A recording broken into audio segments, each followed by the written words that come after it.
You don't laugh at a girl until you've seen what she carries. The garage was still roaring when Lily Harper set her sketchbook on the table.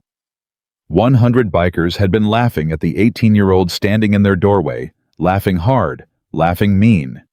Then she opened those pages, and the laughter died in every throat at once. Because what they saw wasn't possible. And Jack Hammer Sullivan felt the floor tilt under his boots because he knew that hand. He'd carried the coffin of the only man alive who painted like that. 12 years ago. Before we go on, if stories about loyalty, courage, and buried truth stay with you, subscribe and ride with me all the way to the end. And drop the name of the city you're watching from in the comments, so I can see just how far this story travels. Now, let's begin. The door of the Steel Angels clubhouse never opened quietly. It groaned like something old and tired, and every man in the garage learned long ago to look up when it did. So they looked up, and what they saw made them stop. A girl, barely a woman.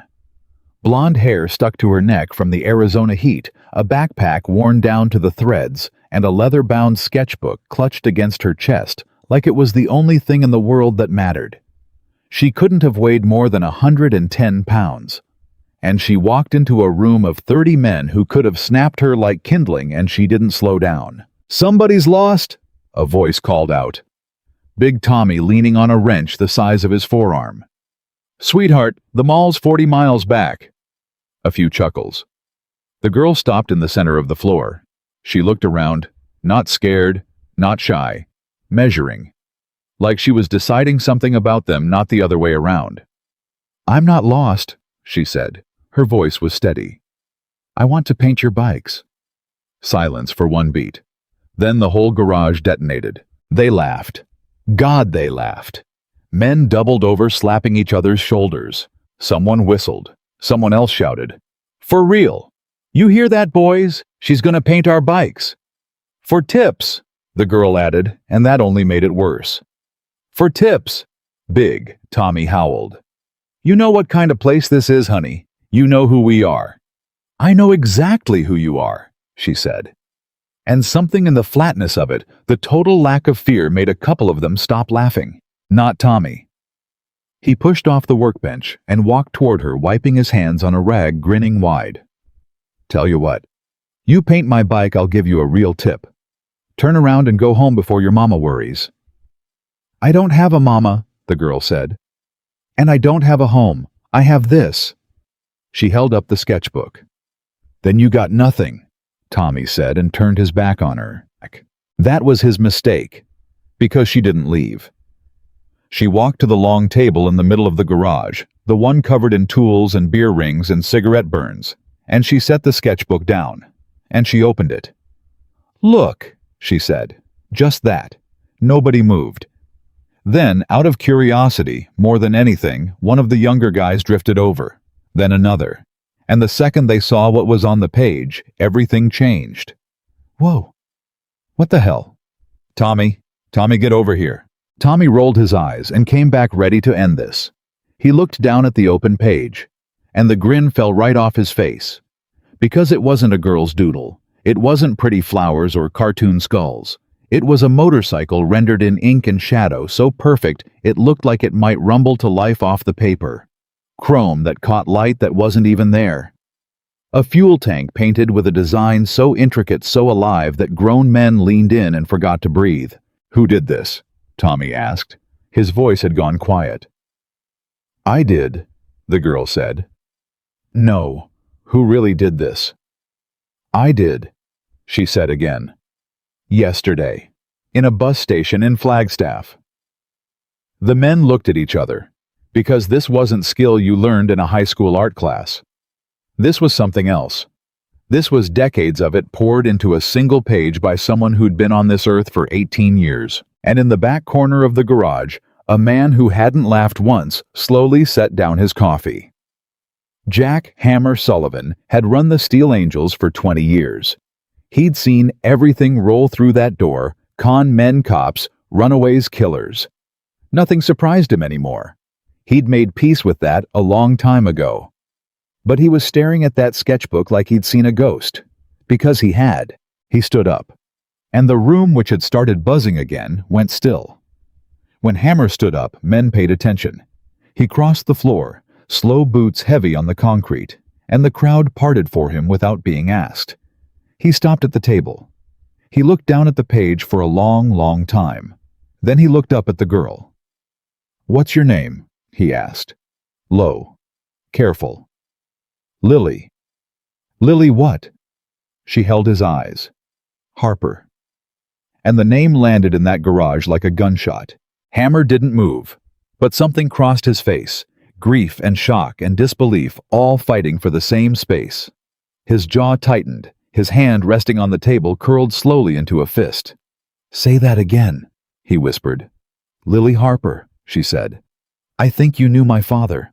Somewhere behind Hammer, a beer bottle slipped out of somebody's hand and shattered on the floor. Nobody flinched. Nobody looked. Every eye in the room was locked on the big man and the small girl standing across the table from each other. "David Harper," Hammer said. It wasn't a question. It was a name he hadn't let himself say out loud in over a decade. "Yes." "David Harper is your father." "He was," Lily said, and her voice cracked just once, just barely on the word was. "He's been gone 12 years. Hammer closed his eyes. And in that closing of the eyes was a whole story the girl couldn't see. Because Hammer wasn't just remembering a man. He was remembering a friend, a brother, the single most gifted artist he'd ever known, a man who could take a rusted-out junk bike and turn it into something you'd weep to look at. A man who'd painted every legendary tank in that club's history. A man who'd walked out one night and never came back. "They told us he ran," Hammer said quietly, opening his eyes. 12 years ago. Told us he took off. Left his wife. Left? He stopped. Looked at her. "Left you." "My father didn't run," Lily said. And now something flickered in her too. Not grief. Something harder. Something that had been buried a long time and was only now clawing to the surface. "My father never ran from anything in his life." "How would you know?" Big Tommy cut in, still not ready to let go of his pride. "You were what 6 kids don't know their old man. They know a story." Lily turned to him, and for the first time the calm in her eyes broke, and what was underneath came through. "I was 6 years old," she said, "when 2 men in a black truck came to our house and told my mother that David Harper had abandoned us. And I watched her believe it. I watched her believe it for the rest of her life, until it hollowed her out and she died still thinking the man she loved threw her away like garbage." Her voice was shaking now, but she didn't stop. "And I never believed it. Not for one single day. Because I remembered his hands. I remembered him painting. I remembered him telling me that if you make something real, something true, it never disappears, it just waits for the right person to find it." The garage was dead silent. "So, no," Lily said. "I don't know a story. I know my father. And I came here because he told me before he vanished that if I was ever in trouble, if I ever had nowhere left to go, I should find the Steel Angels. He said you were the only men on earth he'd trust with his life." Hammer's throat moved. He looked away. "He said that," a new voice asked. Everyone turned. An older biker had shouldered his way to the front, gray beard, wire-rimmed glasses, a limp in his left leg. Pete Larson. He'd been with the club longer than almost anyone, and in 20 years the men could count on one hand the times they'd seen him show real emotion. He was staring at the sketchbook, and his eyes were wet. "Pete," Hammer said. But Pete wasn't listening. He reached out with a trembling hand and turned the page, and there was another drawing beneath it.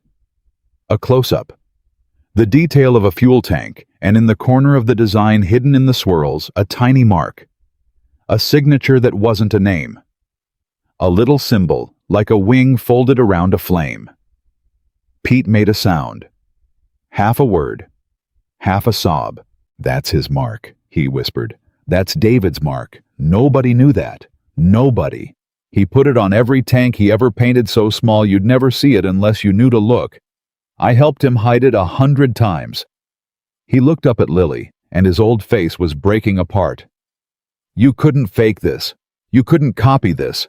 This is his hand running through your fingers." Lily's chin trembled.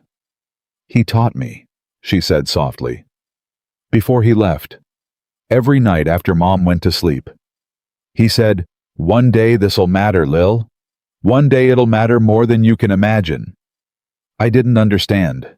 I was 6. A tear slid down her cheek, and she wiped it away, fast angry at it. "I understand now." Hammer stared at her. 20 years of hardness and something in him was cracking wide open. "Prove it," he said suddenly. Lily blinked. "What? You heard me." He turned to the men. "Somebody get the tank off the 89, the stripped one, the bare one, no primer, nothing." He looked back at Lily. "You want to paint? Then paint. Right here, right now, in front of all of us. And we'll see whether you've got your father's hands or just his name." The garage rustled. Someone protested that tank was worth something, that bike was a project, but Hammer silenced it with a look. "Get it," he said. 2 men hauled a bare metal fuel tank onto the table. Raw steel, unpainted, catching the fluorescent light. They set it in front of Lily like an offering, or a challenge. Lily looked at it for a long moment. Then she set down her backpack, unzipped it, and pulled out a battered wooden case. She opened it, and inside were brushes. Old ones, worn to the perfect angle from years of use. Airbrush tips, small bottles of pigment, half-used labels faded. "Those his?" Pete asked quietly. "Everything I have of his," Lily said, "is in this case." And she got to work. Nobody spoke. 30 grown men, hardened by a life that took no prisoners, stood in a rough circle and watched an 18-year-old girl bend over a piece of bare steel with a brush in her hand. At first, they thought it was nothing, a few strokes, a base layer. But then the strokes began to connect to flow, and the men leaned in closer despite themselves. Because she wasn't painting like she was learning. She wasn't hesitant. She wasn't careful. Her hand moved with the certainty of someone who had done this 10,000 times, except she was 18 years old, and there was no way, no possible way, she'd had the years to earn that certainty. "That's not right," Big Tommy muttered. But he didn't sound angry anymore. He sounded scared. "That's how she doing that? That's not a kid, can't do that." "She's not copying anything," another man breathed. "She's not looking at a reference. It's just coming out of her." Pete Larson had gone completely white, because he'd seen this before. Exactly this. The same tilt of the wrist. The same way the shoulder dropped just before a long stroke. The same little pause brush hovering, and then commitment total, no hesitation. He'd stood in this exact garage 25 years ago and watched a man named David Harper do the same thing move for move. "My God," Pete whispered. "It's him. It's him all over again." Hammer said nothing. He watched the girl's hands, and his own were shaking. And then Lily started painting the design itself, the real image rising out of the base color, and the men forgot how to breathe. It was a landscape. Desert at dusk. A lone highway cutting through it. And on that highway, one motorcycle small in the distance, riding toward a horizon that burned like the whole sky was on fire. It was beautiful. It was more than beautiful. It was the loneliest, most hopeful thing any of them had ever seen, and half of them didn't have words for the lump rising in their throats. "Where'd you see that?" Hammer asked, barely audible. Lily didn't look up. "I didn't see it anywhere," she said. "It's the last thing my father ever told me about. He said one day he'd paint it, a road going home. He never got the chance." She dipped her brush. "So I'm painting it for him." Pete turned away.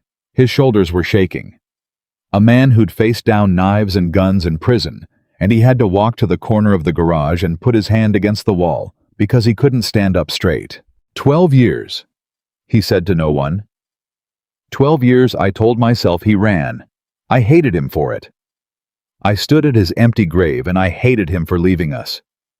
He turned back, tears streaming openly down his weathered face now. And it was a lie. It was all a lie. He never ran. Look at her. Look at her. A man who abandons his kid doesn't teach her his whole soul first. The words hit the room like a wave, because they'd all believed it. Every one of them. For 12 years they'd carried the story that David Harper, one of their own, a brother, had turned coward and run out on his family. They'd let that story curdle into anger. And now, watching his daughter paint the road he never got to ride, they understood all at once that they'd been lied to, and they didn't yet know by whom or why, but they knew. Hammer felt it settle into his chest like a stone. "Lily," he said. His voice had changed. All the challenge was gone from it. "Where's your father now?" Lily's brush stopped. For a long moment she didn't answer.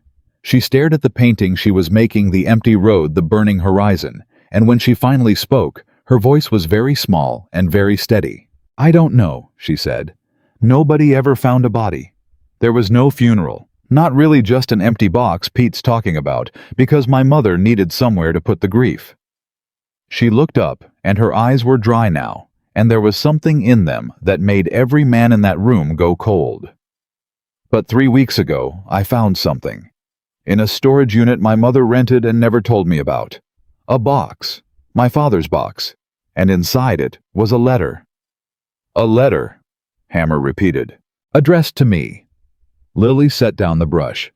"He wrote it the week before he disappeared, like he knew, and he told me 2 things. She reached into her backpack, and her hand was trembling now, and she pulled out a folded piece of paper, worn soft from being read 100 times. "He told me to find the steel angels, and he told me—" She stopped, swallowed. "He told me that if I ever learned to paint the way he taught me, I should paint one specific tank, the one he never finished, and that the truth of what happened to him would be inside the paint, that he'd hidden it there, because it was the one place they'd never think to look." The garage had gone so quiet you could hear the fluorescent lights hum.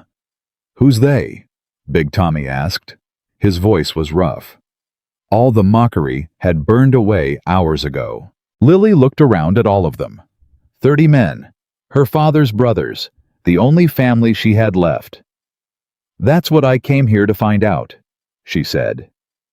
"My father hid something before they made him disappear, and he built me from 6 years old with a paintbrush night after night into the only person who could ever bring it back." She looked down at the half-finished road on the tank, the road home. "He didn't leave me a memory," she said quietly.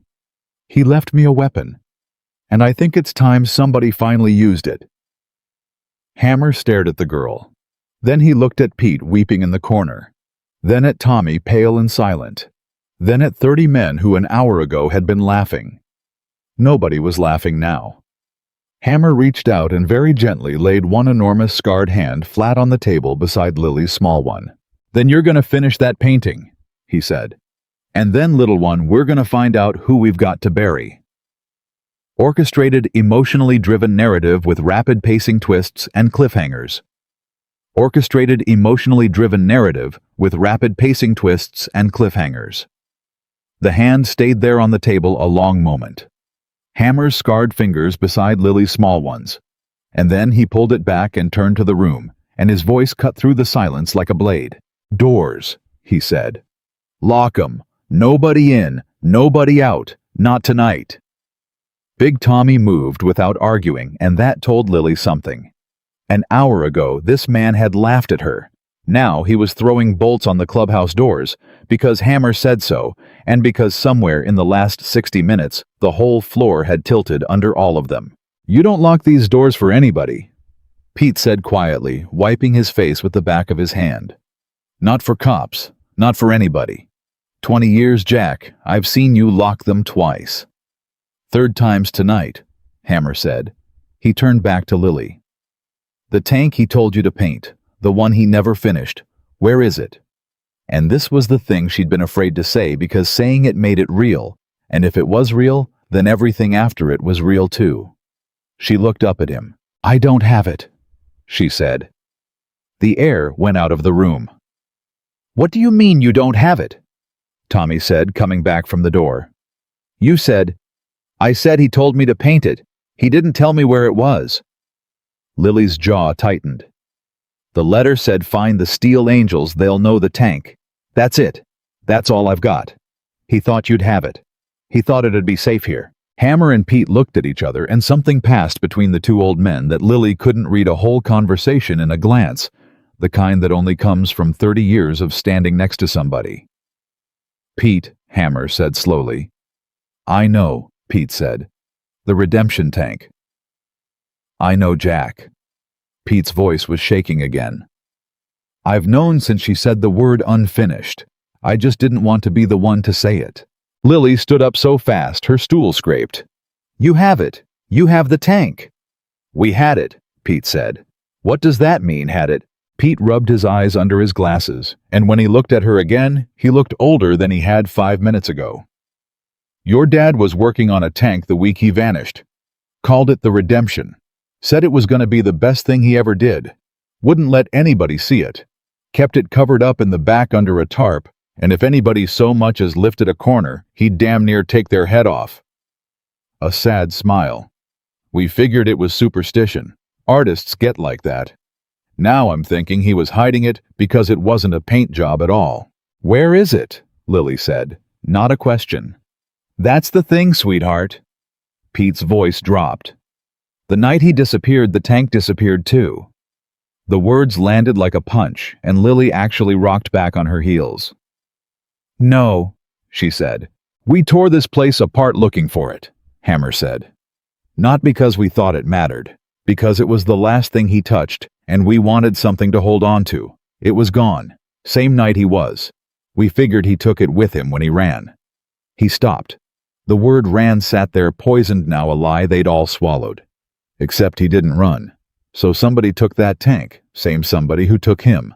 Lily pressed her hands flat on the table to keep them from shaking. 12 years. 3 weeks of following a dead man's letter across 3 states on a bus with $40 in her pocket. And the one thing that could prove any of it was gone before she was old enough to lose her first tooth. Then it's over, she said, and hated how her voice broke. Before it started, he built his whole plan around that tank being here, and it's not here. It hasn't been here for 12 years. Hey! Hammer's voice was rough, but it wasn't unkind. Look at me. Look at me, Lily. She looked. Your old man didn't leave loose ends. Not ever. That was the thing about him. He'd triple knot a thing you'd have left single. If he built a plan on that tank, he built a backup. Men like David don't put everything on one road. You don't know that. I knew him 20 years. Yeah, I know that. He straightened. Question is where? What did the letter say, the exact words? Not the gist. The words. Lily unfolded the paper again, though she didn't need to. She'd read it so many times the creases were going soft as cloth. But she looked at it anyway, because looking at his handwriting steadied her. Find the Steel Angels. They'll know the tank. Paint it the way I taught you, and the truth comes back. And if the tank is gone... She stopped. Hammer went very still. Keep reading. And if the tank is gone... She read, her voice dropping. Then you go see the man who keeps my other paintings. He'll know it's you the second he sees your hands. She looked up. That's it. That's where it ends. I thought that part was just, I don't know, sentimental. A man who keeps his paintings. I thought he meant a friend. A memory. Pete made a sound. Half a laugh, half something else. He wasn't being sentimental, Pete said. David never wasted a word in his life. A man who keeps my paintings. He looked at Hammer. Jack, he's talking about Sully. Hammer's face changed. No. Who's Sully? Lily said. He's talking about Sully, Pete said again louder, and now there was something almost like hope cracking through his voice. Think about it. Who's got more of David's work than anybody alive? Who bought up every tank, every panel, every scrap David ever painted and hung 'em on the walls of that bar like a shrine? Sully. Sully's had a wall of your father's paintings for 12 years, and none of us ever thought twice about it because it was just Sully, and it was just paintings on a wall. Where? Lily said. Where is this bar?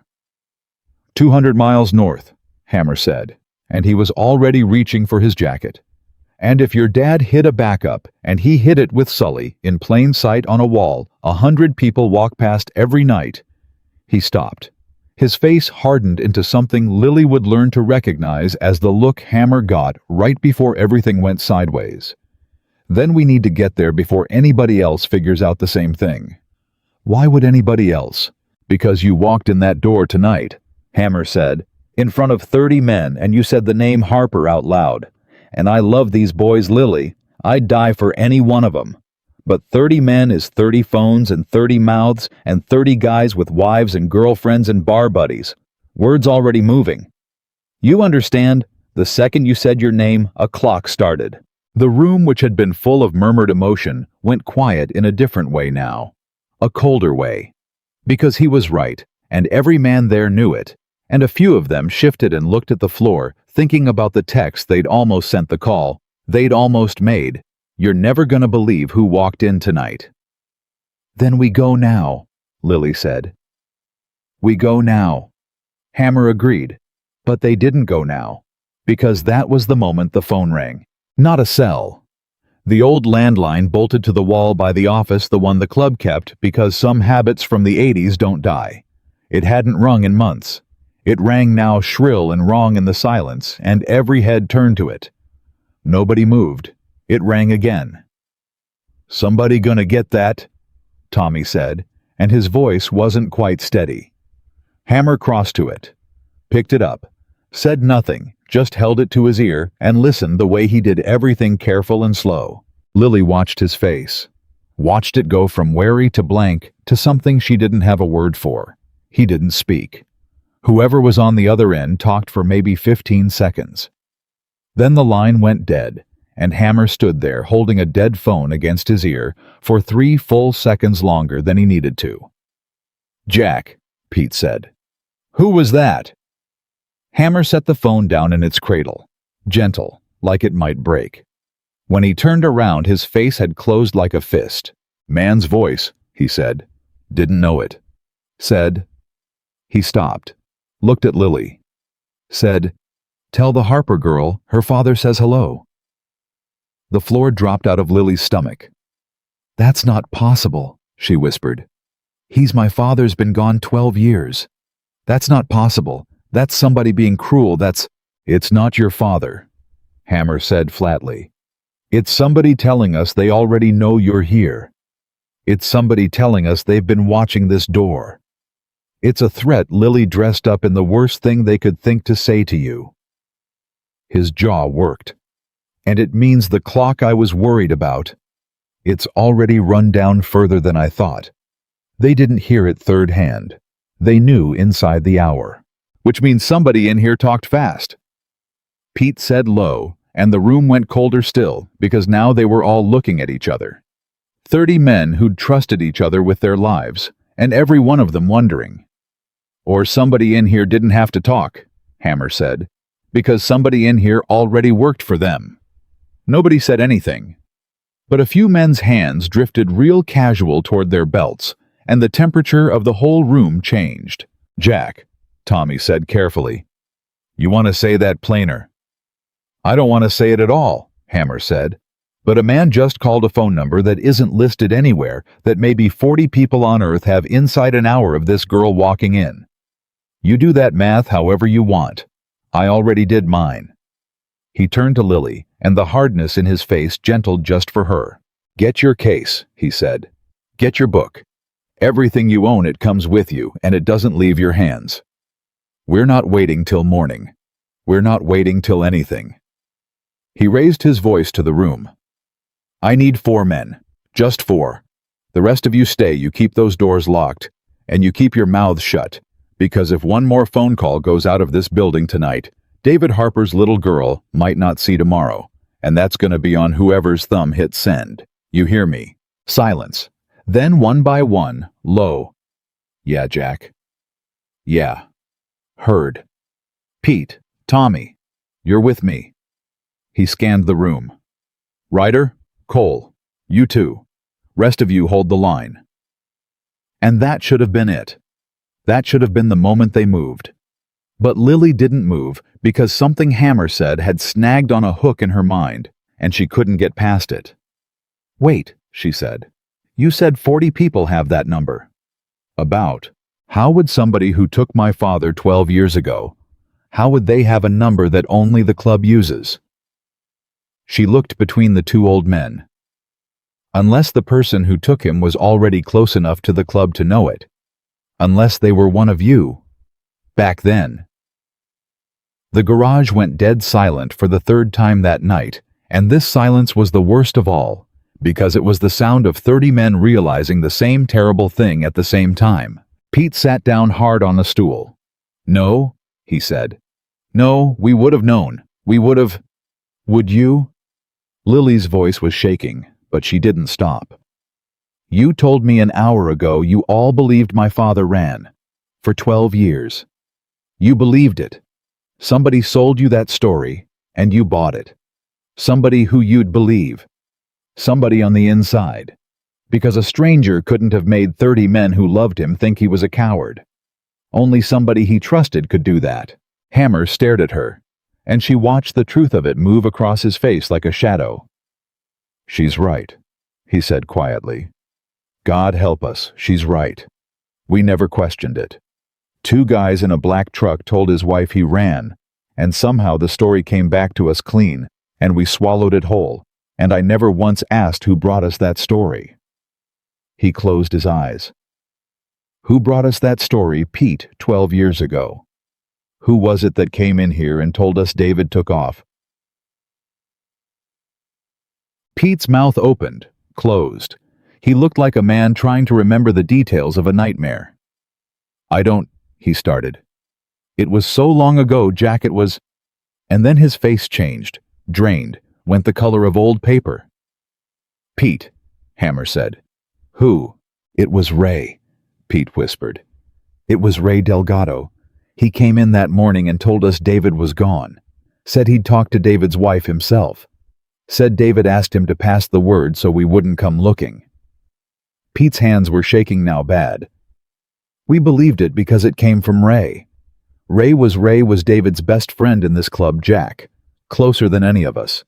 If David was going to leave a message with anybody, it'd be Ray. That's why nobody questioned it. That's exactly why nobody questioned it." "Where's Ray now?" Lily said.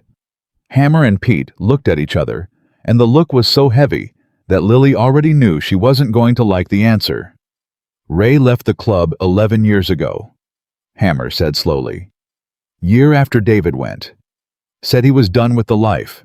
We had a party for him, shook his hand, wished him well." His voice went flat and dangerous. "Ray Delgado went and got himself a nice, clean, straight life. Real nice. Bought into some business. Got respectable." "What business?" Lily said. Hammer didn't answer right away, and in the pause Pete answered for him in a voice that had gone hollow. "Charity work," Pete said. "Ray does charity work now, runs galas and fundraisers, big ones, raises money for veterans, for kids, for hell, for motorcycle safety if you can believe it. Puts on a suit and stands next to important people and gives speeches about giving back."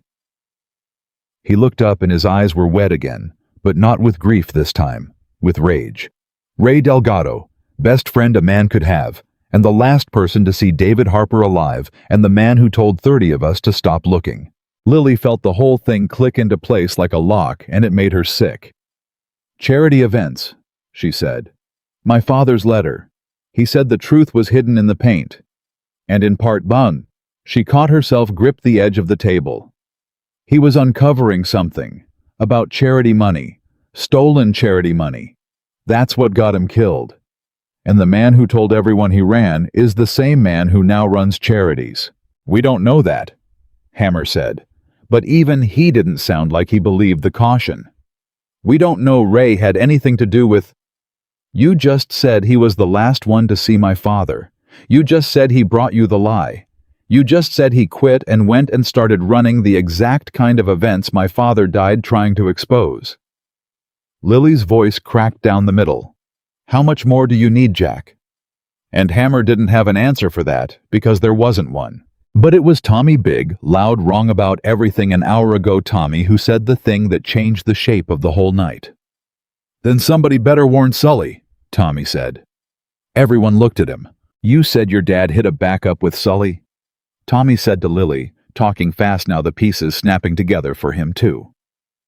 You said the paintings are on a wall in a bar, and you just figured out that the guy who took your dad is a guy who knows this club, knows David, and would absolutely know about Sully's wall of David Harper paintings. He looked at Hammer. Jack, if we figured out the tank might be at Sully's tonight, what makes you think Ray hasn't been sitting on that same thought for 12 years? The silence that followed was the loudest thing yet. Because if Ray knew, Hammer said slowly, the paintings had already be gone. He'd have burned that wall down years ago. Unless he didn't know which painting, Lily said. Her mind was racing, now running ahead of her own fear. My father hid it in plain sight. That was the whole point. Ray could walk past that wall 100 times and never know one of those paintings was different. Just like you all walked past it. The only person who could find it is... She stopped. Is you? Pete finished softly. The only person who could find it is somebody who paints the way David painted. Somebody who'd see his hand in it. Somebody who'd know which painting was carrying something. He looked at her with something close to awe and close to fear. He didn't just leave you a weapon, honey. He left you a lock that only your hands can open. That's why he spent every night teaching a 6-year-old to paint. Not so you'd have a memory of him, so you'd be the key. Lily had known that in a way since she read the letter. But hearing it said out loud in this room by this old man with tears on his face made it hit different. Made her father's plan look less like love, and more like a sentence he'd handed her before he died. He'd known he was in danger. He'd known they might take him. And instead of running, instead of hiding her away, he'd sat her down night after night and turned her into the one thing that could finish what he started. He knew, she said, and her voice was very quiet now. He knew they were coming for him, and he stayed. He could have run. He could have taken us and run, and we'd have had a life my mom wouldn't have. She wouldn't have... Her voice failed. She pressed the back of her hand to her mouth. Lily, Hammer started. No. She shook her head hard. No, don't. Because part of me is so angry at him I can't breathe. He chose this. He chose the truth over us. He turned his little girl into a tool and let my mother die thinking he abandoned her, and he did it on purpose, and I'm supposed to just pick up the brush and finish his job for him like a good little... She was crying now, furious tears, the kind that had been building for 12 years. I loved him. He was my whole world. And he left me a homework assignment and a dead mom and a bus ticket, and I hate him for it. And I love him. And I hate that I love him. And I came all this way to finish something I never asked to be part of. Nobody spoke. 30 hard men, and not one of them had anything to say, because there was nothing to say to that. It was too true. And then Hammer crossed the floor and did something Lily didn't expect. He didn't tell her she was wrong. He didn't defend her father. He just stopped in front of her, this enormous man who'd terrified her an hour ago, and he said low so only she could really hear it. My old man ran when I was 9. Just gone. No note, no lie even. Just gone. She looked up at him. And I spent 30 years wishing he'd cared enough to leave me anything. A reason. A job. A single thing to do that meant I mattered enough to plan for. His voice was rough. Your dad's not the villain of your story, Lily. He's the one who loved you so much, he spent his last months making sure that even after they killed him, you'd have a way to fight back.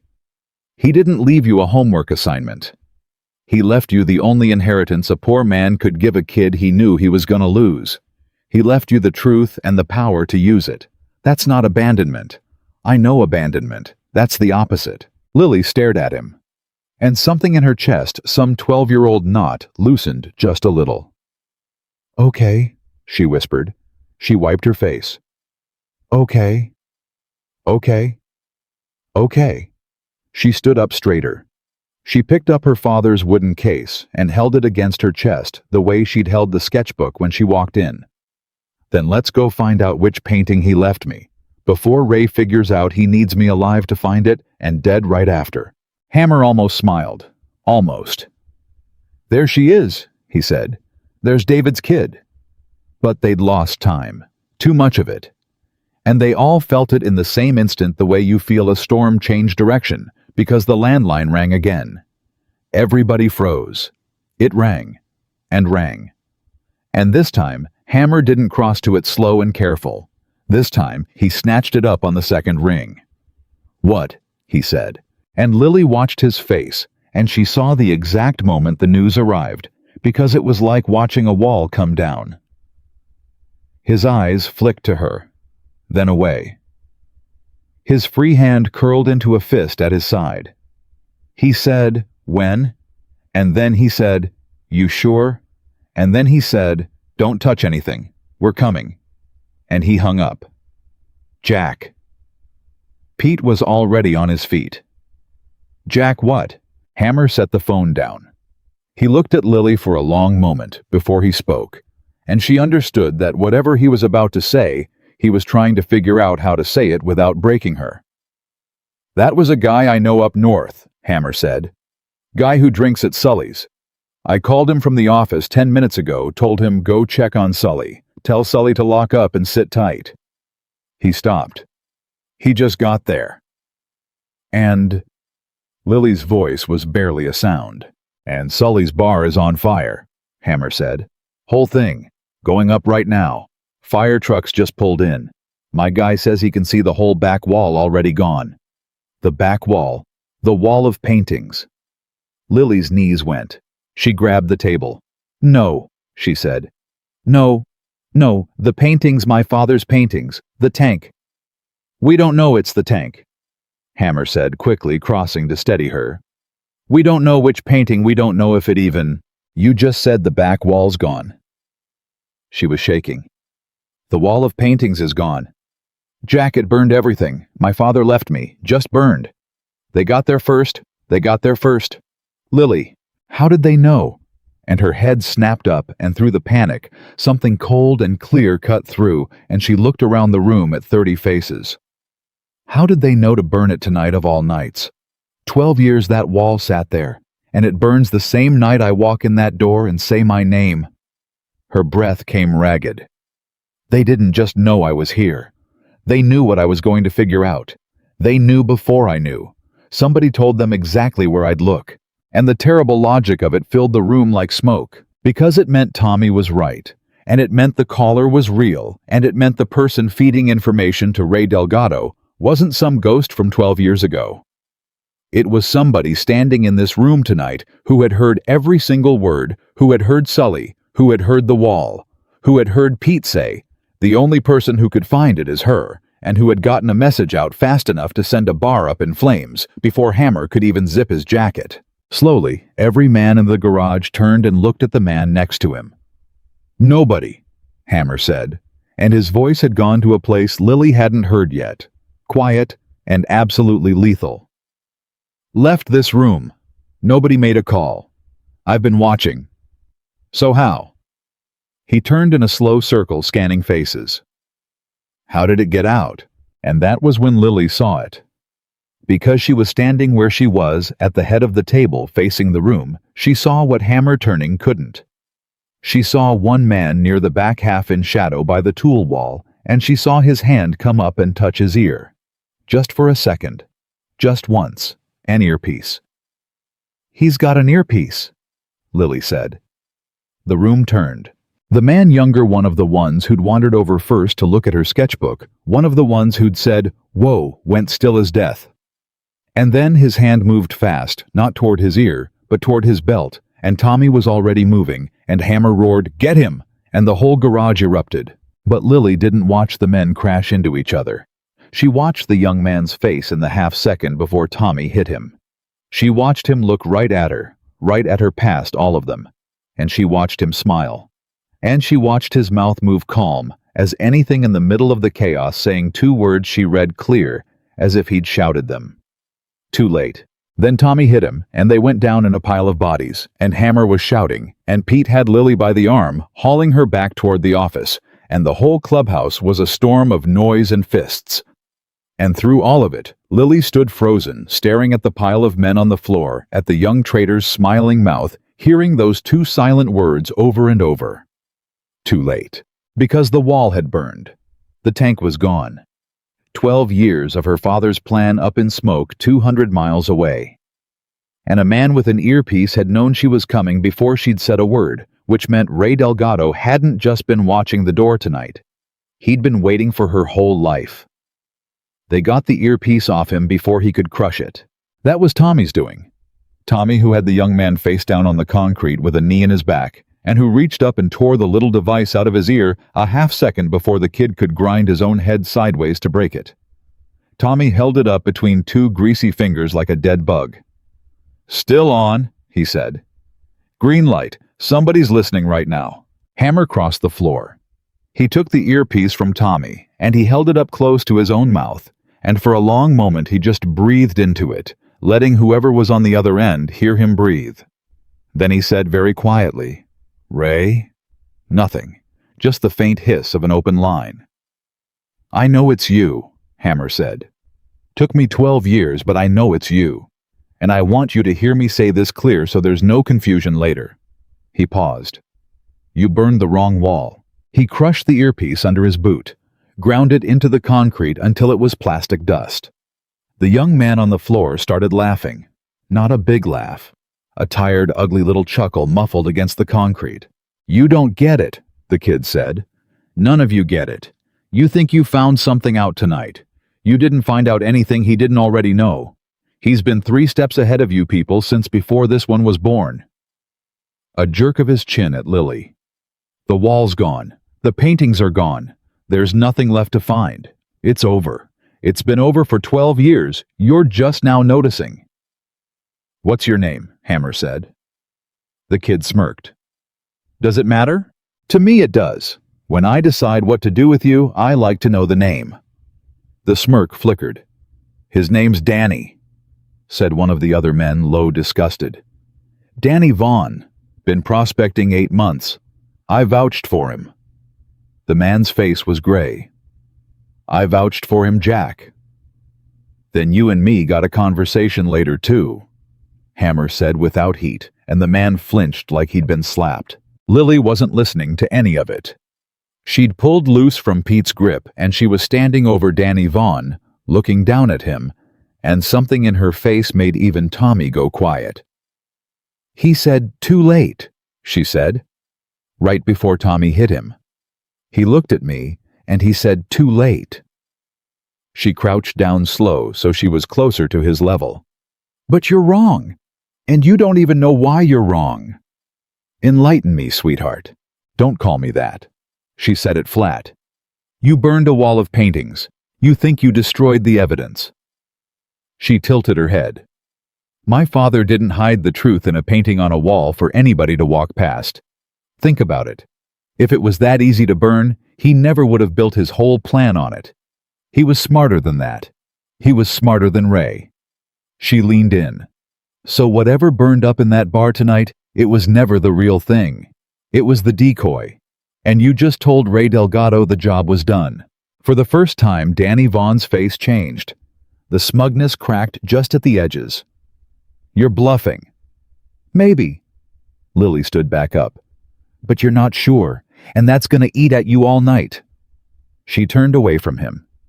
And Pete, watching her, said quietly to Hammer, "She sounds just like him when she gets that cold. That's David. That's exactly David." But here was the thing, Lily couldn't tell any of them, because she wasn't sure of it herself. She'd said it to rattle the kid. She'd said it because it was the only thing that felt true in a night where everything true had burned. She didn't know the wall was a decoy. She didn't know anything except that her father was careful, and that the letter had ended not with "Look at Sully's wall," but with "Go. See the man who keeps my paintings. He'll know it's you the second he sees your hands. He'll know it's you." Not "Look at the paintings. See the man."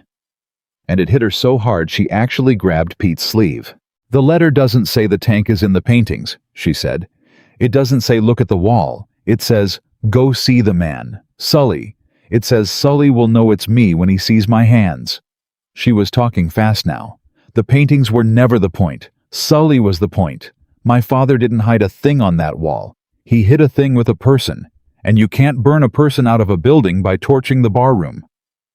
Hammer went still. Is Sully alive? Everyone looked at him. Your guy on the phone, Lily said. He said the bar was on fire. Did he say anything about Sully? Was Sully in there? Is Sully? He didn't say. Hammer already had the office phone in his hand dialing. He didn't say because I didn't ask, because I was too busy. He stopped as the line picked up. It's me, Sully. Where's Sully? Is he out? Is he? He listened, and Lily watched his shoulders drop an inch. Okay. Where'd they take him? No, don't let anybody near him but you. Nobody. I don't care if they got a badge. Sit on him till I get there. He hung up. He's alive, Hammer said. Smoke got him bad. They pulled him out the back. He's at the county hospital up there, and my guy's standing outside his door right now. He grabbed his jacket for the second time that night, which means Ray's not done. Because Ray didn't burn that bar to destroy a wall, did he? Ray burned that bar to get to Sully, and the fire didn't finish the job. And now there's a hospital room 200 miles north with the one man alive who knows what David hid, and every reason in the world for Ray to make sure Sully never wakes up. The whole room understood it at once. We're not gonna make it, Pete said. 200 miles, Jack. Even flat out, that's 3 hours. Ray's people are already up there. They set the fire. They're sitting there. Sully's got a nurse and one biker between him and a bullet. Then we call ahead, Tommy said. We call the hospital, we call the cops, we call the cops and say what? Hammer shot back. Hey, there's a fella in room whatever who might get murdered by a beloved local charity director on account of a paint job from 12 years ago. They'll have me in a jacket with no sleeves. He shook his head. No, we don't have time to be believed. We just have time to move. But Lily had gone quiet again, and it was the particular quiet that the men were already in one short evening learning to be afraid of, because it meant she was seeing something they weren't. You said Ray runs charity events, she said slowly. Lily, we don't have time. You said he's respectable now. Suits, speeches, important people. She turned to Pete. What kind of important people? Pete blinked. I don't city people, money people. He does the veterans thing that he had a big one last spring. Whole ballroom mayor showed up, that judge, the... What judge? Something in her voice stopped him. Langley, Pete said. Victor Langley. He sits on the board of Ray's foundation. His picture's in the paper with Ray all the time. Why, what's... And Lily's face did something none of them had seen yet. It went white. Then it went still. And then slowly it filled up with something that wasn't fear and wasn't grief. It was recognition. The worst kind. Say that name again, she whispered. Victor Langley. He's a judge, honey. I know who he is. Her voice had dropped to almost nothing. I've known who he is since I was 6 years old. I just never knew his name. The room went silent. Lily, Hammer said carefully. What are you talking about? She reached into her backpack, not for the letter this time, for the sketchbook. She flipped past the bike, past the beautiful chrome, past all the pages that had silenced the room 3 hours ago, back and back, to the very first pages, the oldest ones, the paper gone soft and yellow at the edges. And she stopped on a page, and she turned it around and held it up. It was a drawing of 3 men, crude in places the proportions of a child in the oldest strokes, but overlaid, refined, redrawn 100 times over the years by an older, better hand, until 3 faces stared out of the page with terrible clarity. 3 men standing near a motorcycle that lay on its side. And on the ground beyond the bike, half out of frame, a shape that the eye refused to name, but the heart understood immediately. I drew this when I was 6, Lily said. Her voice was shaking now, but she held the book steady. The night the 2 men came and told my mother he ran. I couldn't sleep. I kept seeing it, so I drew it. I didn't even know what I was drawing. My mother found it, and she got so upset she took it away. She said, "Don't ever draw that again." But I kept drawing it. My whole life, every year. Because I couldn't stop seeing it. 3 men. A crash that wasn't a crash, and him on the ground. She put her finger on the middle face. "This one," she said. "I could never get the eyes right. For years. Until I was maybe 14, and I saw a man on the news, some ribbon cutting, some charity thing on the local station, and I froze, and I ran, and I got the book, and I finally got the eyes right. And I didn't even know why I was crying." Her finger pressed the page. "I never knew his name. I just knew his face. I've known his face since I was 6 years old." The men crowded in. And Pete, looking at the middle face, made a sound like he'd been gut-punched. "That's Langley," he breathed. "Jack, that's Victor Langley. That's the judge." "And this one," Lily said, moving her finger to the man on the left. "I always thought this one was a stranger, but he's not, is he?" She looked up at Pete. "Describe Ray Delgado to me, 12 years ago, younger, before the suits." Pete looked at the left-hand face, and his old hands started to tremble. "That's Ray," he whispered. "God forgive me.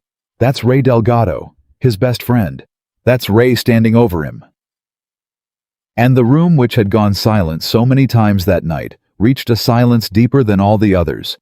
Because this was the moment the story stopped being about a burned bar 200 miles away, and became about a 6-year-old girl who had watched her father die and drawn the killer's faces before she was old enough to read. "You saw it," Hammer said slowly. "Lily, you didn't dream it. You didn't imagine it. You saw it. You were there." "I don't remember being there." Her voice cracked. "I don't remember it as a memory. I only remember the drawing. But the drawing's too, it's too right, Jack. 6-year-olds don't invent 3 specific men and a staged crash. 6-year-olds draw what they see." She looked down at the page, and a tear fell and hid it. "I think they didn't know I was there. I think somehow I was there and I saw, and my little brain couldn't hold it as a memory, so it held it as a picture, and I've been carrying a photograph of my father's murder in this book my whole life, and I didn't even know it." "That's why," Pete said hoarsely. "That's why he trained you. Not just so you could find the tank. He knew you saw. He knew you were the witness. He spent every night teaching you to draw because he knew that whatever was locked in your head from that night one day, if you could get it out onto paper clean enough, it'd be evidence," Hammer finished. "Not a memory. Evidence. A witness statement in ink from the only person who lived through it." And the third face, the one on the right, the one Lily's finger hadn't touched yet, sat there on the page unnamed, and every eye in the room slowly moved to it, because it was the only piece left. "Who's the third man?" Tommy said quietly. Lily looked at it, and she shook her head. "I never got his eyes right. 12 years, and I could never see his eyes. It's the only face in the book I never finished." She traced the blank oval where the eyes should be. "I always thought it meant I didn't see him clear enough that night."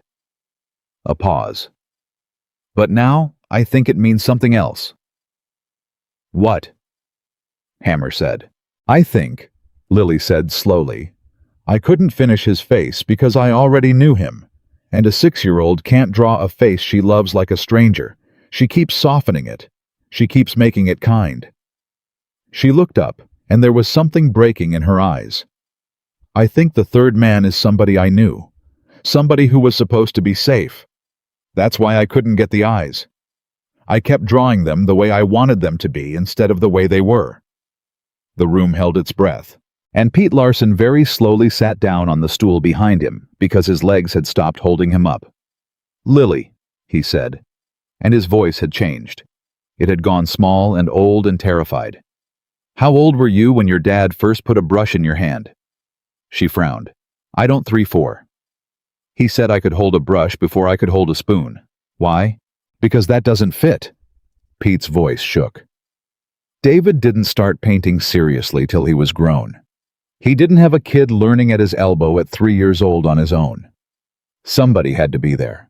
Somebody who was around your family that early, that constant, that a 3-year-old would grow up thinking of them as safe. As family." He looked at the unfinished third face, and a single tear rolled down into his gray beard. "There was somebody like that. In your dad's life. In this club's life. From way back." "Pete," Hammer said, There was a warning in it and a plea. Pete, don't. Somebody who taught David half of what he knew. Pete went on, unable to stop his eyes fixed on the blank face. Somebody older. Somebody who was already a great painter when David was still a kid holding the brush wrong. Somebody who'd have been there when Lily was 3. Somebody a little girl would have climbed all over. Somebody she'd have called. He stopped, and Lily's hand went to her mouth. "Uncle," she whispered. The word dropped into the room and detonated. "I had an uncle," she said, and her voice was climbing now high and thin and terrified. "Not a real uncle. And my dad's mentor, my dad's teacher, the man who taught my dad to paint. I called him Uncle. He gave me my first brush. I remember his hands. I remember his hands over mine on the brush. I remember—" She was gasping now. "I never put it together. He was gone by the time I was old enough to. My mom said he moved away. She said, 'Oh God. Oh God, Pete. Pete, say his name. Say his name, please. I need somebody else to say it because I can't.'" But Pete couldn't. Pete had both hands over his face, and his shoulders were shaking. So Hammer said it. Because somebody had to, and because he'd already known from the second Pete started talking, and the knowing had turned his stomach to stone. "Sully," Hammer said.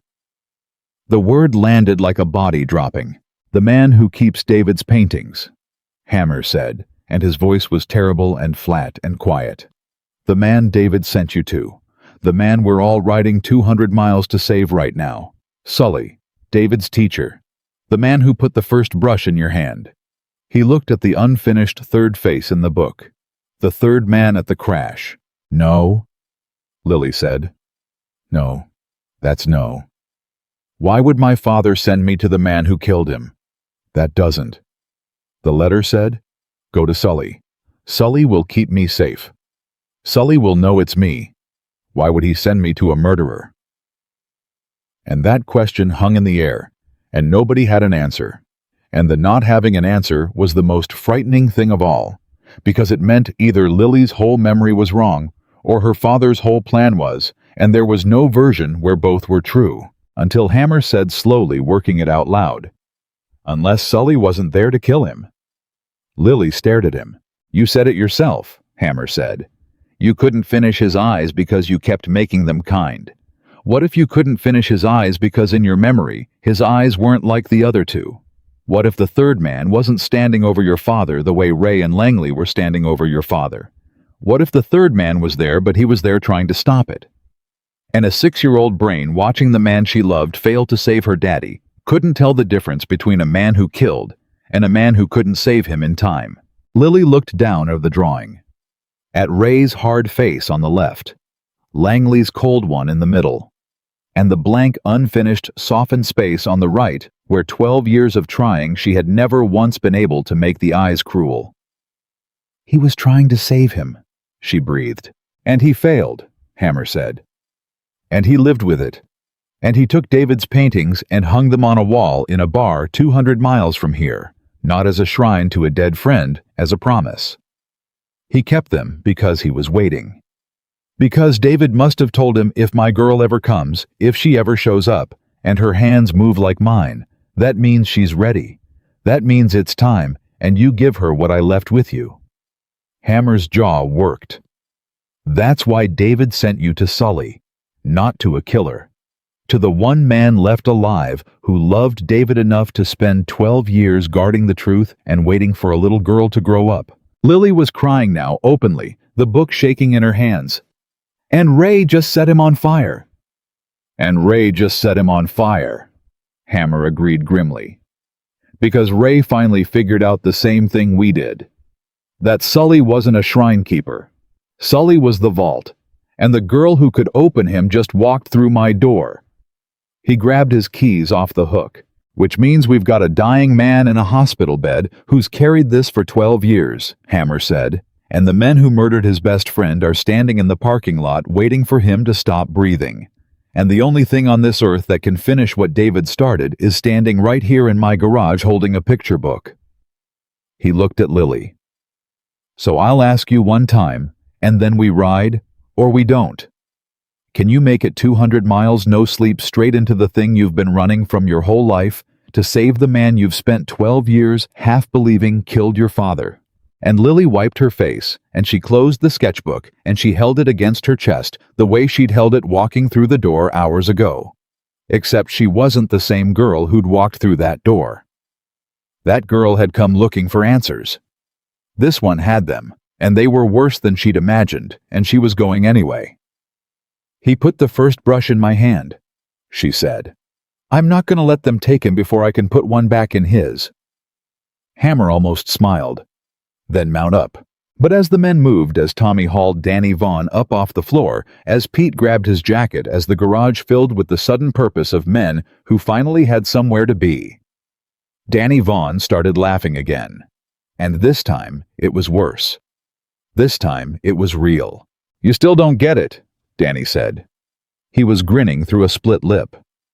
"You think you're going to ride up there and save the old man and everybody cries and the truth comes out." He shook his head slowly. "Ray doesn't need Sully dead anymore. He needed Sully dead before you figured out what Sully was. But you already figured it out. You already said it out loud, in a room he was listening to." His grin widened.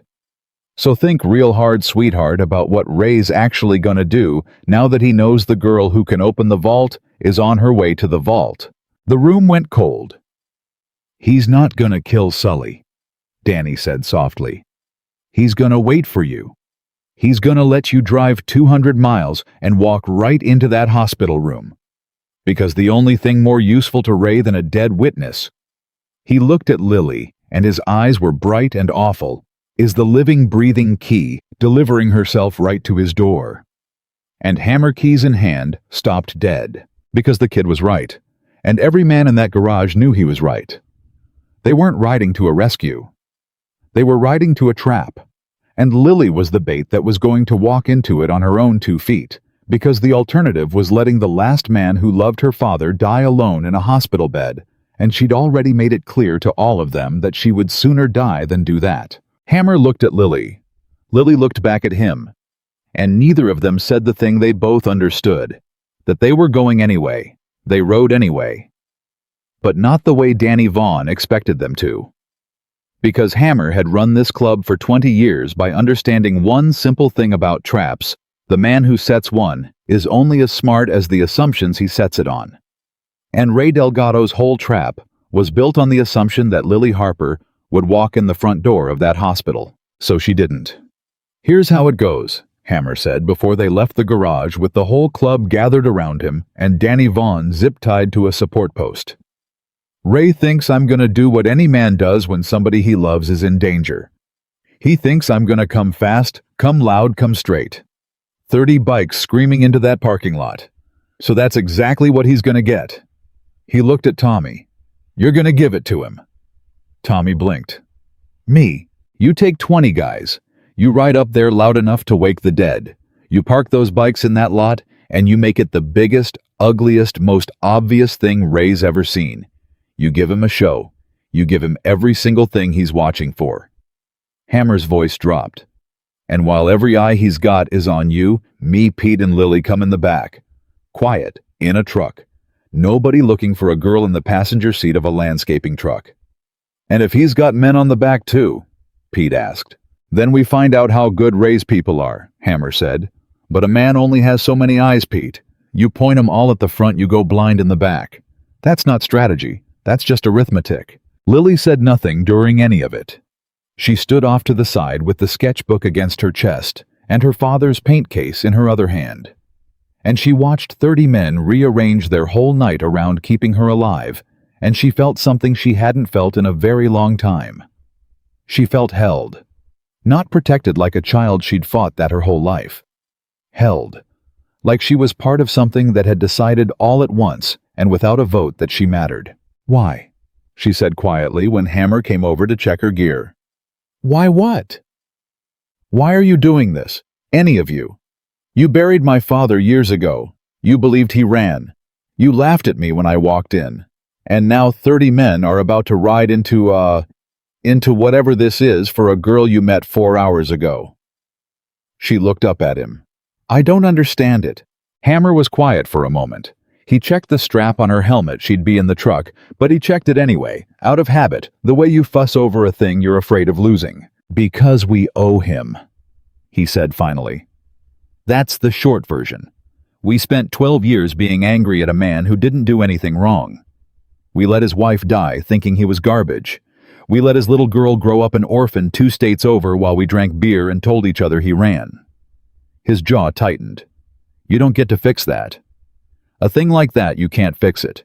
The man's gone. His wife's gone. But his girl walked through my door tonight, and for the first time in 12 years, there's something in front of me I can actually do." He looked at her, and his eyes were wet, and he didn't try to hide it. "So don't ask me why, Lily. Asking why is asking me to explain the only chance I'm ever gonna get to make it right. There's your answer. That's the whole thing." Lily didn't say anything. She just reached out and for the first time took the big man's scarred hand in both of hers and held it, and Hammer let her. Then they rode. The 3 hours in the truck were the longest of Lily's life. Pete drove. Hammer sat in the back seat with a shotgun across his knees that he hadn't touched in 11 years, and Lily rode up front with the sketchbook open on her lap, and she did the only thing she knew how to do when she was afraid. She painted. Not the tank. She didn't have the tank. But she pulled out a clean sheet, and she started drawing the third face, Sully's face, and for the first time in 12 years, she stopped trying to make his eyes kind. She let herself draw them the way she'd actually seen them that night. And what came out onto the paper wasn't a killer. It was a man screaming, a man with his hands out, a man too far away, and a half-second too late watching his student, his friend the boy he'd taught to paint, go down under 2 other men. And when she finished, the eyes, she finally understood the thing that had haunted her for 12 years. She'd never been able to draw them because she'd never let herself feel them. They were the eyes of a man whose heart was breaking. And a 6-year-old couldn't look at that. So she'd blanked it out. "He loved my dad," she said quietly into the dark of the truck. "Yeah," Pete said from the driver's seat. "Sully loved David like a son. Everybody knew it. That's why it never once crossed our minds that Sully might have been there. You don't suspect the man who cried harder than anybody at the funeral." "He cried. He came to the empty box funeral," Pete said. 200 miles. Stood in the back. Didn't say a word to anybody, and he cried like his whole world had ended." Pete's voice thickened. "And now I know it did. He watched it happen, and he couldn't stop it. And he carried that alone for 12 years, while the 2 men who did it put on suits and got respectable and got rich." His hands tightened on the wheel. God, Sully. All this time. They were 40 minutes out when Hammer's phone buzzed.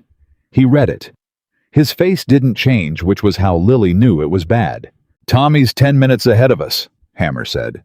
"He's coming up on the hospital now, loud as promised." He put the phone away. "He says there's cars in the lot that don't belong. Nice cars.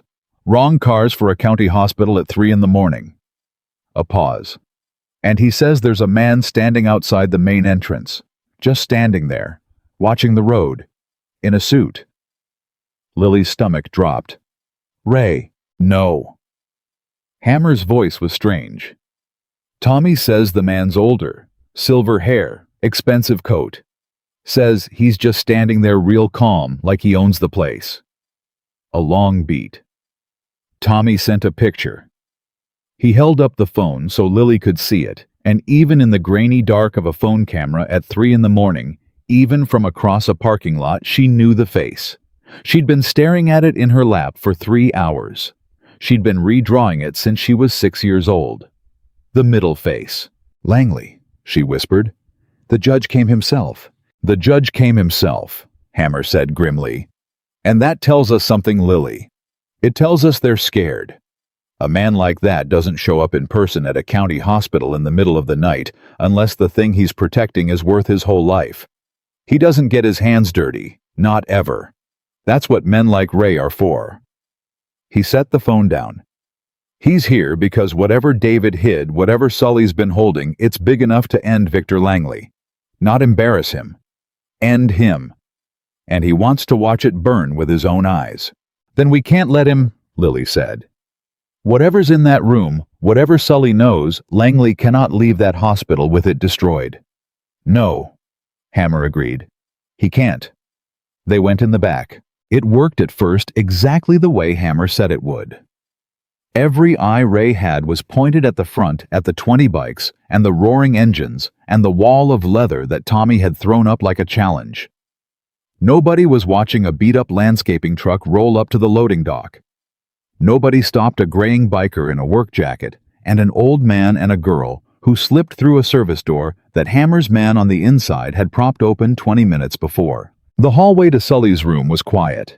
Too quiet. And Hammer's man, the one who'd been sitting outside the door for 3 hours, wasn't at the door.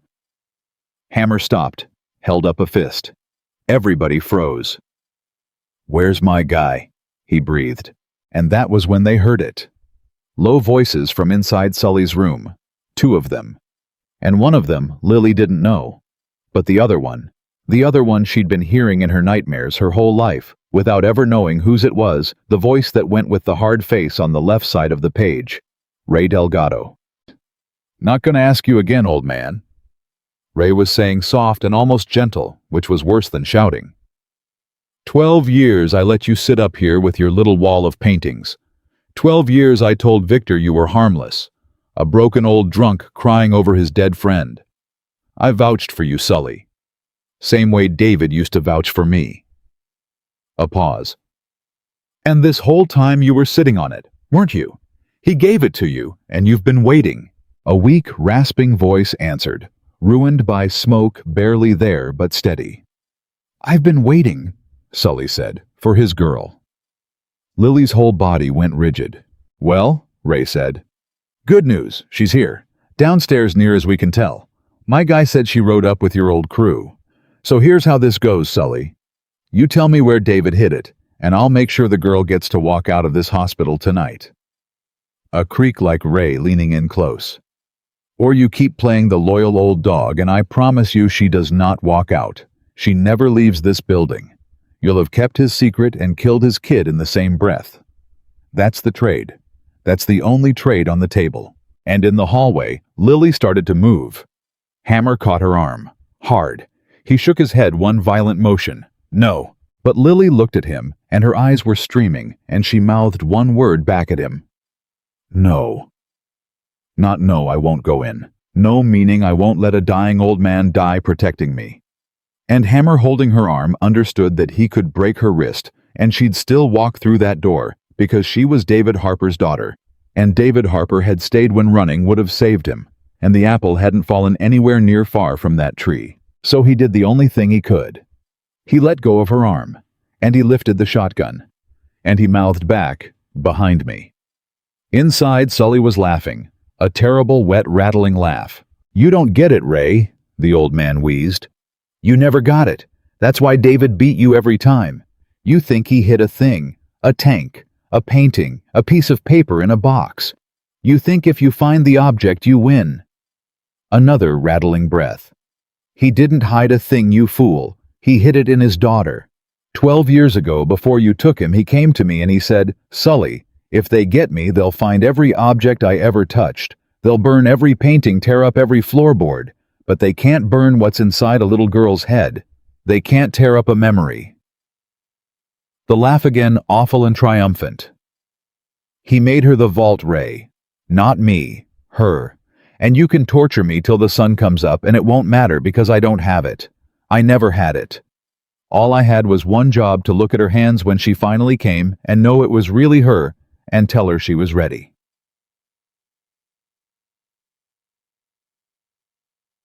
A pause. "And you just told me she's downstairs. So I already did my job. Whatever you do to me now, you're too late. She's here, and she already knows. Look at her drawings if you don't believe me. She's known since she was 6 years old." There was a silence in that room that Lily could feel through the wall.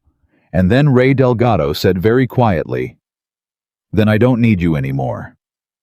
And Lily heard the small, specific metal sound of a gun coming up. She went through the door. She didn't decide to. Her body just did it the way it had walked into the clubhouse hours ago, past every instinct that should have stopped her. She came through the door and she screamed, "Stop!" And everything happened at once. Ray Delgado spun toward her, a hard-faced man in an expensive shirt, older than the man in her drawing, but unmistakably him. The left-hand face, the best friend the traitor, and the gun in his hand swung off the old man in the bed and toward the girl in the doorway. And Hammer's shotgun came over Lily's shoulder and roared, not at Ray, at the ceiling.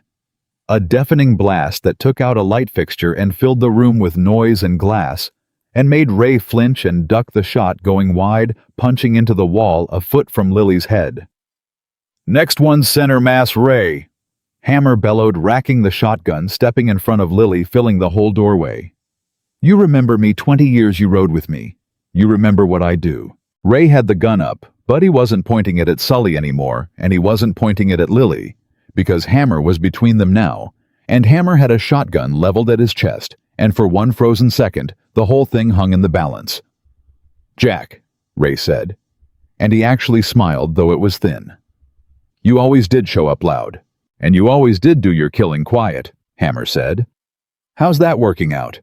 You spent 12 years cleaning up after yourself, and it all comes down to a hospital room and a shotgun and me. Feels familiar, don't it? Feels like David's night. Except this time the man on the grounds got friends in the doorway." On the bed, Sully was struggling to sit up, his ruined face turning toward Lily, and his eyes. His eyes were exactly the eyes she'd finally drawn in the truck, a man whose heart was breaking, except now they were breaking with something else too. With recognition. With 12 years of waiting ended. "Lily," Sully rasped. "Lily, look at you. My God, you've got his hands. I can see it from here. You've got David's hands." And Lily, past Hammer, past the shotgun, past the man who'd murdered her father standing 6 feet away, looked at the dying old man who'd put the first brush in her hand, and she said the only thing there was to say. "You tried to save him," she said. "That night, I finally saw. You had your hands out. You were screaming. You tried." Sully's face crumpled. 12 years of a thing no one had ever known, and a 6-year-old's drawing had held on to it and given it back to him at the end. "I couldn't reach him," the old man wept. "They had him and I couldn't. I was too far. I've seen it every night for 12 years. Lily, every single night, my hands out and him going down and me too far away." "I know," Lily said, crying now too. "I know. It's in the book. Your hands out. I drew it 1,000 times. I just didn't understand what I was drawing." And Ray Delgado watching this. The reunion, the confession. The girl and the old man weeping across a hospital room did the math that men like Ray always do. He saw the shotgun. He saw Hammer. He saw that the moment for quiet killing had passed, that there were 20 bikers in the parking lot, and a girl in the doorway who already knew everything, and that whatever chance he'd had died the second Sully said, "She's the vault." So Ray did what cowards do when the killing's off the table. He ran for the second door, and ran straight into Victor Langley coming through it. The judge had come up the back way, the same way they had, because a man like Victor Langley doesn't stand in a parking lot forever. Not when things go loud, not when a shotgun goes off in the building. He'd come to see it end. And now he stood in the second doorway, silver-haired and expensive and cold, and Ray Delgado crashed into him, and the 2 men who'd murdered David Harper stood tangled together in a hospital doorway with a shotgun pointed at them, and a witness in the other door, and a dying old man weeping in the bed between them. "Victor," Ray said, breathless. It's done, we gotta go. She knows the old man talked, Shut up," Langley said. He wasn't looking at Ray. He was looking at Lily, studying her the way a judge studies a defendant. And when he spoke, his voice was smooth and reasonable and utterly without warmth. And it was Lily realized the most frightening thing she'd heard all night, because Ray was a thug, and thug she understood. But this was something else. This was a man who'd never once in his life believed the rules applied to him. "You're the girl," Langley said. "The painter. I've heard a great deal about you tonight." He tilted his head. "You've caused an extraordinary amount of trouble for a child. Do you have any idea what you're standing in the middle of? The people involved? The scale of it. A thin smile. You think this ends in a hospital room with a shotgun. It doesn't. It doesn't end at all. I have spent 30 years building something you cannot comprehend, and it does not come apart because an orphan drew some pictures. 14 years, Lily said. Langley blinked. What? You've been stealing charity money for 14 years, Lily said. Her voice was shaking, but it didn't stop. Not 30. 14. My father found out 12 years ago, which means you'd been doing it 2 years when he caught you. I know because it's in the paintings. All of them. Every tank he made in those last 2 years, he was hiding numbers in them. Dates, amounts, account names. He built a record, one paint job at a time, and he gave the pieces to the one man he trusted to keep them. She looked at Sully. Sully didn't just keep David's paintings for sentiment. He kept the ledger. 14 years of your theft hidden in plain sight on a barroom wall, waiting for the one person who could read it. Langley's smile finally slipped. And you burned the wall tonight, Lily said. You think you won. But you didn't burn the record, because the record was never really in the paintings. My father was smarter than that. He put the pieces in the painting so that someone would have to look at them close, someone who painted the way he did. He knew that person would see the pattern. And once they saw the pattern, they wouldn't need the paintings anymore. She tapped her own temple, and her voice broke into something almost like her father's. Because they'd have it up here, where you can't burn it, where Ray can't torture it out of an old man, where the only way to destroy it is to destroy me. She looked at Langley, and past all the fear, something fierce and final rose up in her. And you're not gonna get the chance, because I'm not a painting on a wall. I'm a witness. And I've got 30 of them in the parking lot who just heard a man named Ray Delgado confess to murder through a hospital wall, and every one of them is going to say so under oath. The silence that followed was total. And it was Ray Delgado who broke it. Ray, who understood before Langley did, that it was over, that a judge's power and a foundation's money and 12 years of careful lies had all just collapsed into a single hospital room where too many people had heard too much. Ray looked at Langley. And in that look, 12 years of partnership curdled into something else entirely. You brought us here, Ray said low. You wanted to watch. You couldn't just let me handle it quiet. You had to come see. And now there's 20 witnesses in the lot and a shotgun in my face and... His face twisted. You did this. Your ego did this. Ray, Langley said, warning. But Ray wasn't listening anymore. Ray had spent 12 years as the hands, the fixer, the one who did the dirty work, while Langley stayed clean. And Ray understood right then that a man like Langley would find a way to walk out of this and leave Ray holding all of it. He'd seen it coming for years. He just hadn't seen it arrive until now. No, Ray said. No, not this time. Not me taking the fall for you again. He turned toward Hammer, toward the shotgun, and he raised his empty hand, and the gun in his other hand dropped to the floor. Jack, listen to me. I'll talk. You hear me?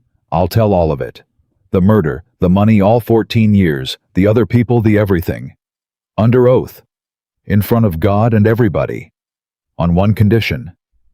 His voice cracked. He goes down with me. Victor Langley goes down with me. Because I am done being the one who bleeds while he walks. And Victor Langley, cornered, exposed, betrayed by his own vanity and his own hands, did the thing that finally completely gave him away.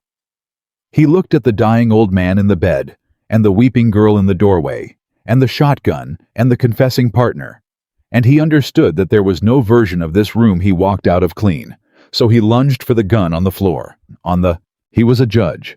He was 60 years old. He was slow. And Hammer had been waiting his whole life to be exactly this fast. The shotgun came down. Not firing. Swinging. The heavy stock of it caught Langley across the temple as he bent for the gun, and the silver-haired man folded to the hospital floor like his strings had been cut out cold before he landed, one hand still reaching for a weapon he'd never touch. And in the sudden quiet, Sully started laughing again, that terrible wet rattle, but full of something now full of 12 years of grief, turning at last into something almost like peace. He did it. The old man wept, staring at Lily. David did it. He said he told me, "They'll take everything from me, Sully, but they can't take her, and one day she's going to walk in and finish it." And I didn't believe him. 12 years I sat with those paintings, and I thought I was just a crazy old man keeping a shrine. He reached out a shaking, smoke-burned hand toward Lily. And here you are. Here you are. Lily crossed the room. Past Hammer. Past the unconscious judge. Past the confessing killer. And she took the old man's ruined hand in both of hers, the hands he'd put the first brush into 30 years too late and 12 years too soon, and she held it the way she'd held Hammer's, the way she'd held her father's a lifetime ago. "I'm here," she said. "I finished it. It's over." But it wasn't over. Not really. Because in the parking lot, 20 bikers had heard a shotgun blast and were about to come through every door in the building at once, and somewhere in the chaos of a hospital at 3 a.m, with a judge on the floor and a killer confessing and sirens finally starting to wail in the distance, the real fight was just beginning. Because a confession in a hospital room is one thing. Making it stick against a judge in a courtroom he used to own, that was going to take everything Lily had left. And everything her father had spent his life hiding inside the reach of her own 2 hands. The sirens came, and the badges came, and for a while it was chaos. 20 bikers and a hospital and a judge unconscious on the floor, and a confessing killer, and every cop who showed up that night trying to figure out which story was the true one. But here's the things about the truth. The thing David Harper had understood 12 years before anyone else. The truth doesn't need to shout. It only needs to be undeniable. And by the time the sun came up over that county hospital, Ray Delgado had said enough in front of enough people that the shouting was over before it started. They arrested Victor Langley on a gurney. That should have been the end. It wasn't.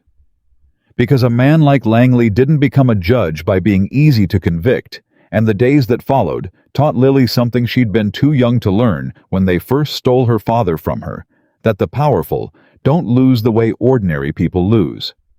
They don't go quietly. They fight with money and lawyers and time, and they fight dirtiest right when they're most afraid. "He's going to come after you," Hammer told her 3 days later in a diner 200 miles south back near home. Sully was out of the ICU by then, alive, breathing, his lungs scarred but working, and under the round-the-clock watch of 6 rotating bikers who would not let a stranger within 50 feet of his bed. "You understand that, right? Langley's out on bail. His lawyers already filed 6 things I don't understand, and the first move, the very first move, is going to be you." "Me," Lily said. "You're the whole case, Lily." Pete across the booth wrapped his hands around his coffee. "Ray's confession puts them at the crash. But Ray's a murderer cutting a deal a jury can be made to doubt a man like that. The financial stuff is real, but it's buried in 14 years of shell companies, and a jury's eyes glaze over at the 3rd spreadsheet." He looked at her gentle and grim. "You're the thing they can't explain away. A witness, the victim's daughter, who drew the killer's faces at 6 years old and can testify to what she saw. You're not part of the case, honey. You are the case. Which means," Hammer said, "Langley's lawyers are going to spend every dollar he's got trying to make you look like a liar, a fantasist, a grieving kid who made it all up. They're going to say a 6-year-old can't remember. They're going to say you drew those faces last week. They're going to put your whole life on trial to save his." He leaned forward. "So I need to know before this goes any further that you can stand it. Because it's going to get ugly in a way you've never seen ugly." Lily looked down at her father's paint case, sitting on the booth seat beside her like a passenger. "They already took my father," she said quietly. "They took my mother slower by breaking her heart. They took 12 years I could have spent knowing the truth." She looked up. "There's nothing left for them to take that scares me more than letting them win. Let them come." And they came. The months before the trial were a war fought in paperwork and headlines, and Langley fought it like a man who'd never lost. His foundation put out statements calling the whole thing a smear, a beloved philanthropist, a judge who'd served the community for decades, brought down by a criminal biker gang, and a troubled young woman with a history no one had bothered to check. The papers, some of them ran with it. There were mornings Lily read things about herself that made her physically sick, that she was unstable, that she was after money, that the so-called paintings were a hoax, that the whole story was too absurd to be real. A girl who draws murder scenes from age 6, a dead man hiding evidence in motorcycle tanks. Please. He's winning, Lily said one night, low staring at a newspaper. In the papers, he's winning. People believe him. People believe a story till a better one shows up, Hammer said. Our job isn't to win the papers. Our job is to win the 12 people in that box. And for that, he nodded at the paint case. We've got something Victor Langley can't buy. Because here was the piece Langley didn't understand. The piece his whole defense was built on, ignoring he thought the evidence had burned. He thought Sully's wall was the record, and he'd turned it to ash, and so his entire strategy was to paint Lily as a liar with no proof. He'd bet everything on the idea that there was nothing left but a girl's word. He was wrong, and the day they proved how wrong in a packed courtroom was the day the whole thing turned. They gave Lily a stripped motorcycle tank, bare steel, in front of the jury, and they let her paint. Langley's lead attorney objected so hard, the judge threatened to remove him. This is theater, he snapped. This is a stunt. But the prosecution had laid the groundwork carefully. They'd brought in a forensic art authenticator, a woman who'd spent 30 years verifying the hands of dead masters, and she had already testified under oath that the technique in Lily's existing work matched the technique in David Harper's surviving paintings, down to the pressure of individual brushstrokes. Not similar, identical. The kind of match that she testified took a lifetime to learn and could not be faked, could not be taught quickly, could not be coached. This, she'd said, holding up one of David's tanks beside one of Lily's drawings, is the same hand. Separated by a generation, but the same hand. And now they let the jury watch that hand work. Lily painted the crash. She didn't paint it from imagination. She painted it from the sketchbook she'd carried her whole life, the 3 men, the fallen bike, Sully's outstretched arms, Ray's hard face, Langley's cold eyes. But she painted it the way her father had taught her, layer by layer, the way he'd hidden things in paint. And as she worked, she talked the jury through it. Not as a performer, as a witness. This is where I was standing. This is what I saw. This is the man who held him down. This is the man who gave the order. This is the man who tried to stop it, and was too late. And the courtroom, packed and hostile and half convinced she was a fraud, went utterly silent. The same silence Hammer thought watching from the gallery that had fallen in his garage the first night when a girl opened a sketchbook and the laughter died. Because you cannot fake that.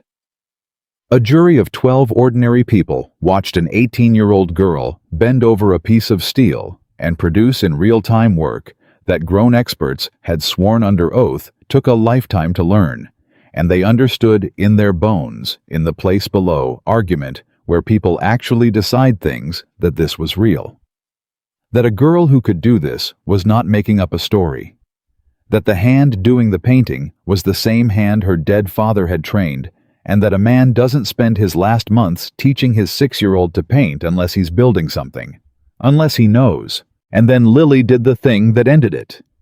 She'd been holding one piece back, one thing she hadn't told even Hammer. Because her father's letter had ended with a line she'd read 1,000 times without understanding. The truth of what happened to me is inside the paint in the one place they'll never think to look. And somewhere in the long nights of that awful autumn painting, the crash over and over to prepare her testimony, she'd finally understood what it meant. Her father hadn't hidden the evidence in a painting. He'd hidden it in the act of painting. In her. In the specific, trained, unfakeable way her hand moved. Because the numbers, the account names, the dates, she'd been drawing them her whole life without knowing it. They were in the patterns he'd taught her. The little repeated marks he'd drilled into her at 3 and 4 and 5 years old, telling her they were just practice shapes. Just exercises. They weren't exercises. They were a code. He'd taught his daughter to reproduce from muscle memory the exact record of Langley's theft disguised as the flourishes and fills of a painter's training. so that even if every painting burned, even if every document vanished, the ledger would live in the hands of a girl who didn't know she was carrying it. She showed the jury. She painted the practice shapes her father had taught her, and the forensic accountant brought back to the stand matched them one after another to the real bank accounts. The real transfers. The real 14 years. Account numbers she'd been drawing since before she could read, hidden in the decorative borders of a child's exercises, surfacing now in a courtroom in the hand of a grown woman who'd finally learned what her father had made her. The courtroom didn't gasp. It was past gasping. It just sat there, the whole room understanding at once the enormity of what David Harper had done.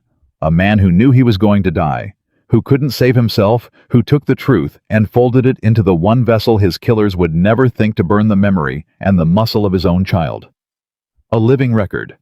A daughter who was herself the evidence. Langley's lawyer had nothing. There was nothing to have. You cannot cross-examine a man's bank records when they're being reproduced in front of you by his victim's daughter from 12-year-old muscle memory that a forensic expert has already sworn cannot be faked. And then the 47 came. That was the thing the papers never saw coming, the thing that broke whatever was left of Langley's story. Because in the weeks before the trial, word had gone out not just through the Steel Angels, but through every chapter, every brother, every man who'd ever known David Harper, or knew someone who had. And they'd come. Not as a gang. Hammer had been fierce about that, drilled it into every one of them. You don't walk in there in colors. You don't walk in there hard. You walk in there as what you are, men who knew an honest man and want to say so. 47 of them. In suits some of them hadn't worn since weddings and funerals. And one by one they took the stand. And one by one, they told the same simple thing: David Harper was a good man. David Harper did not run. We believed a lie for 12 years, and we are here to unbelieve it out loud under oath, so it's on the record forever. 47 witnesses to a man's character. 47 men who had every reason to stay far away from a courtroom, who'd spent their lives being treated as the last people anyone should believe, and who stood up anyway for a man who'd been dead 12 years, and a girl they'd known for a few months because it was true, and because somebody finally could. Pete testified last of the bikers. He was the one who cried on the stand.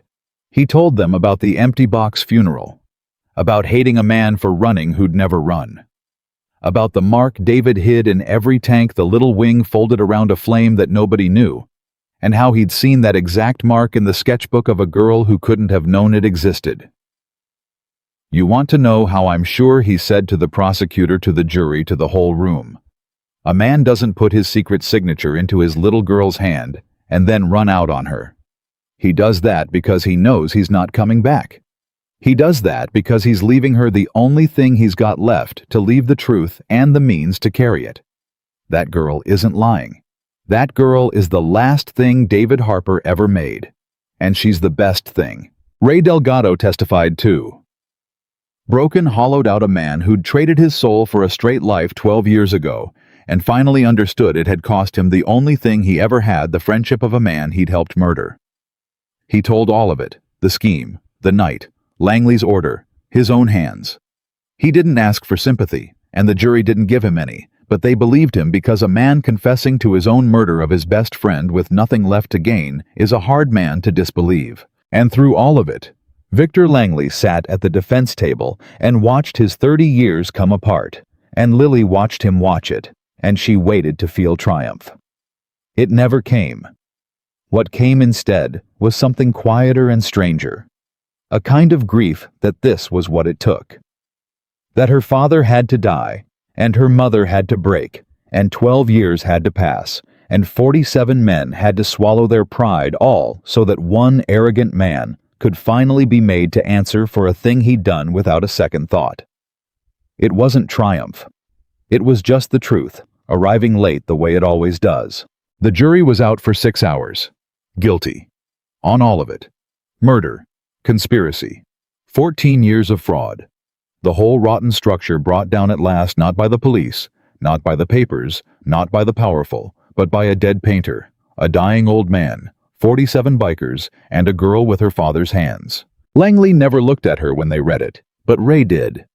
Ray turned as they let him out, and he looked at Lily across the courtroom, and he didn't say sorry because sorry was an insult 12 years too small. He just held her eyes for a second and gave a single small nod. The nod of a man acknowledging that the girl had done what her father died trying to do, that the Harper blood had finished it after all. And then he was gone. Afterward, on the courthouse steps, it was Sully who put it into words. Frail, leaning on a cane, his voice still a ruined rasp, but standing on his own 2 feet for the first time since the fire in the sunlight with Lily's arm through his.